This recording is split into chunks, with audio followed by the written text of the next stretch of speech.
এই জুলাই বিপ্লবের যে চেতনা ছিল জনগণের অধিকার প্রতিষ্ঠা করা, মানবাধিকার প্রতিষ্ঠা করা, বৈষম্য মুক্ত বাংলাদেশ গড়া, সেই স্বপ্ন তো অনেক দূরে থাক। এদেশে 92 জন মুসলমানের দেশে সেই শিক্ষা মন্ত্রণালয় থেকে অলরেডি নিয়োগ বিজ্ঞপ্তি দিয়েছে বাংলাদেশের প্রত্যেকটা প্রাইমারি স্কুলে গানের শিক্ষক, নাচের শিক্ষক নিয়োগ দেওয়া হবে। আওয়াজ দিয়ে বলুন নাউজুবিল্লাহ। এদেশের 90 জন মুসলমান, তারা কি তাদের সন্তানকে গান শেখাবার জন্য স্কুলে পাঠায়? কথা বলেন। তারা কি তাদের সন্তানদেরকে নাচ শেখাবার জন্য স্কুলে পাঠায়? দেশে বিজ্ঞান তৈরি হয় না, দেশে প্রযুক্তিবিদ তৈরি হয় না, দেশের ছোট্ট একটা স্ক্রু বল্টু থেকে শুরু করে বৃহত্তর প্রত্যেকটা জিনিসকে বাহির থেকে আমদানি করতে হয়।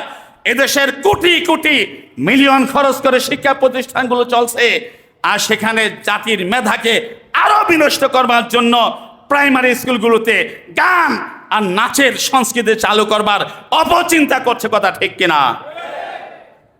আমাদের কষ্টের ট্যাক্সের টাকা দিয়ে, আমাদের রাজস্বের টাকা দিয়ে আমরা কেউ চাই না আমাদের স্কুলে গান শেখাবার শিক্ষক নিয়োগ দেওয়া হোক।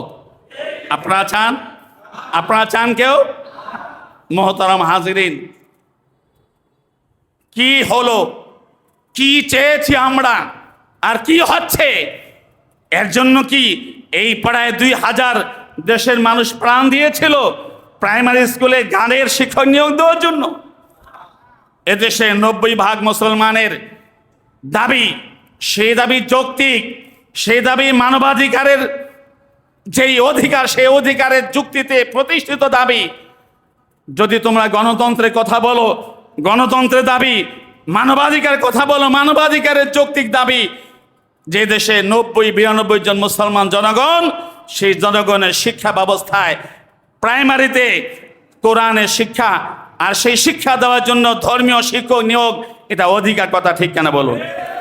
সে অধিকার বাস্তবায়নের নাম নাই। প্রয়োজনে আজকে গণভোটে দাবি উঠেছে, আমরাও আমাদের ধর্মীয় অঙ্গ থেকে গণভোটে দাবি করছি। কারা কারা এদেশে গান চায়, কারা কারা প্রাইমারি স্কুলে ইসলামী শিক্ষা চায় এবং প্রাইমারি স্কুলে কোরআন শিক্ষা চায় এবং কোরআন এবং ইসলামী শিক্ষা দেওয়ার জন্য ধর্মীয় শিক্ষক নিয়োগ চায়, গণভোট দাও, গণভোট দিয়ে প্রমাণ করো এদেশে মানুষ যদি গান চায় আমরা কোনোদিন আমরা দাবি তুলব না। আর যদি কোরআনের শিক্ষা চায় তাহলে কেন এই অধিকার বাস্তবায়ন করা হবে না? সেই জবাব আমরা চাই। কথা ঠিক কিনা? মোহতারাম হাজিরিন, 1 নম্বর কর্মসূচি আল্লাহ দিয়েছেন, উতলু মা উহিয়া ইলাইকা মিনাল কিতাব। হে নবী, আপনার কাছে আমি আল্লাহ যেই কিতাব নাজিল করেছি এই কিতাব আপনি পাঠ করুন। এই কিতাবের পাঠ প্রত্যেক মুসলমানের জন্য ফরজ আইন। আল্লাহ তাআলা প্রত্যেক মুসলমানের জন্য নামাজ ফরজ করেছেন, আর নামাজের মধ্যে একটা ফরজ করেছেন, কোরআন পড়তে হবে। কোরআন পড়া ছাড়া নামাজ পড়ার কোনো বিকল্প ব্যবস্থা আছে? আছে? কোরআন পড়ে নামাজ আদায় করতে হয়, কোরআন ছাড়া নামাজ পড়ার কোনো বিকল্প ব্যবস্থা নেই।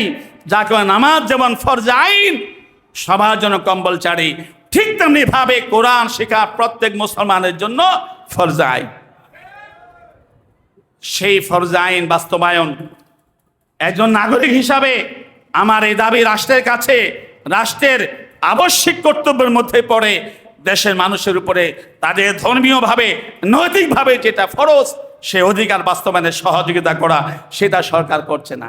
আজকের এই ইসলামী মাহফিল থেকে আমরা জোরদার দাবি জানাচ্ছি ডক্টর ইউনূসকে, আপনাকে এই কাজের জন্য আমরা কেউ আপনাকে দাবিও করিনি যে আমাদের স্কুলে গানের শিক্ষক দাও, আর আমরা কেউ এটা অনুমোদনও করি না যে তুমি এখানে গানের শিক্ষক দাও।